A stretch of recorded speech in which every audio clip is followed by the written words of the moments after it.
All right, here we are. This is a good one. Years ago, the big bands used to, they had battles, I guess they would call them. But, you would see the Dorsey brothers, Tommy Dorsey, Jimmy Dorsey. They would play a gig together. And I guess they called it Battle of the Bands. It really wasn't a battle. It was just, something that the promoters would put up there to get people to come out. But it was a tradition for big bands to sometimes play next to each other on the same gig. A lot of times it was fun. So we did this quite often with Buddy's band. We would play opposite Buddy's band. We did it up in Boston for Armand Zildjian, the cymbal maker. He would come out, and it was fun. And you met the other guys. It was good. We did it with Woody's band. And this is when everybody was still playing. It was Buddy and Woody. All these guys were alive. They were playing. They were still vital. It may have been close to the end, but they were still powerhouses. So we get a chance to play with Basie, and that was just great. And if you play jazz, and especially if we play big band. Basie's got his own place, his own special place on the shelf.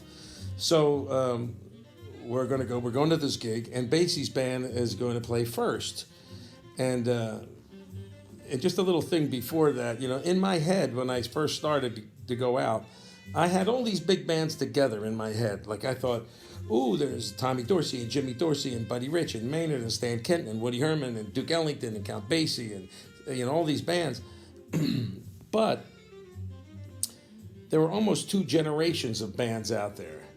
Like Buddy Rich came out of Tommy Dorsey's band, and Maynard came out of Stan Kenton's band. And when Maynard and Buddy had their bands, Stan Kenton and he still had his band. So you had a bunch of guys that were actually younger than like Maynard was a kid to Basie. Maynard was a kid to Stan Kenton.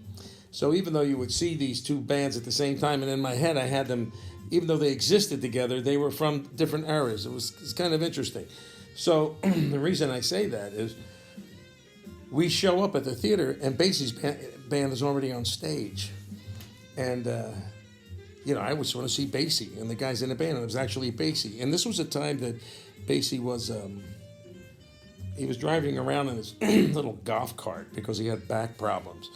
And I remember Maynard saying before we got to the gig that a doctor told Basie, you're going to need a back operation and you have to do therapy.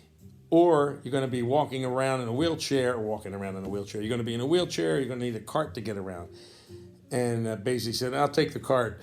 And Maynard said, I know Basie. I know he's not going to do any therapy. He's never going to go to the doctor. He's going to, And sure enough, there's Count Basie in his little golf cart. And if you look at some of the videos, you may find that it was towards the end of his real playing career that he would ride out in his little golf cart. And he wore his sailor's hat, It was really good. So anyway, we show up. Now, we're backstage. And if you're on the stage looking out at the audience, we're on the left side of the stage where the Barry Sachs kind of sits. So I'm looking out over the band, and Maynard comes like right next to me, and Boss is looking like this. He's looking, and I'm just checking out Boss, and he's just like, oh, oh, oh, oh, oh. And he's acting like a little kid. It was sweet. It was great. He was all excited to see Basie. And Maynard's like, oh, good. And then Maynard turns to me and says, you want to meet Bill? Bill Basie. And I was like, well, yeah. So Maynard starts walking. And I'm walking behind him, and Maynard's walking real quickly. He's anxious to get there. So we walk back to the back wall. We walk along the back, and then we make a left. Now we're coming up on the right side of the stage where the piano sits. And I'm right behind Maynard. And it was funny. There's Basie right there. And Maynard was waiting because Basie was talking to somebody. And Maynard I'm watching Maynard. And he was kind of doing one of these things like, and Maynard was getting all excited because Basie's his hero. And in my head, I thought, well, oh, Maynard's got a band, Basie has a band. But no, Basie was one of Maynard's heroes. So Maynard's now coming up to Basie, and he's almost acting like a little kid. It was so sweet to see it. And Maynard was like, waiting. And Basie got finished talking to this guy. He's sitting in his I think he was out of the golf cart then.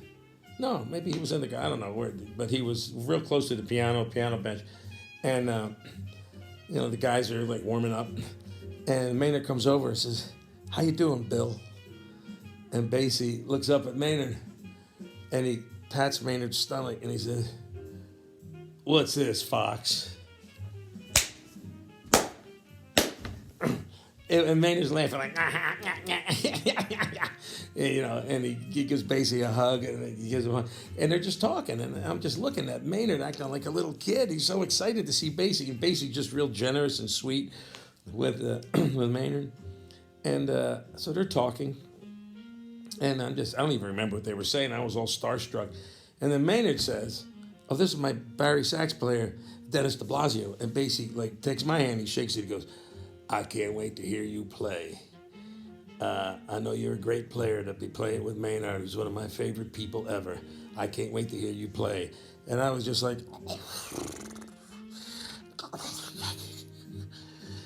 I don't even know what I said. And I was like, "Oh, thank you, Basie."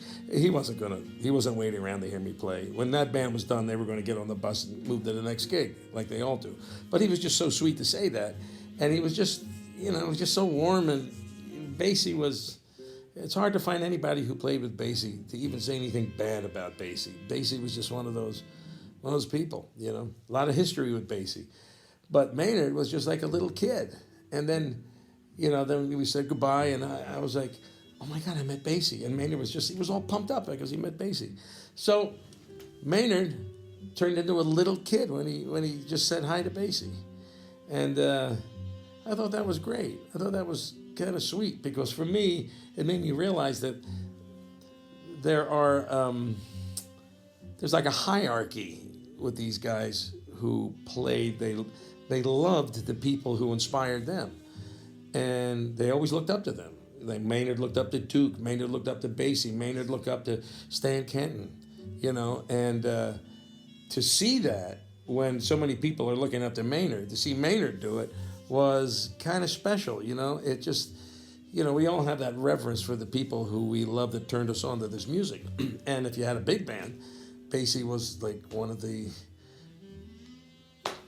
big band gods. If you're playing middle tempo swing, you have to deal with how Basie phrased it. That band set up the feel, And anyway, meeting Basie with Maynard, that was good stuff. Maynard's just like a little kid. He's moving around like a bobblehead.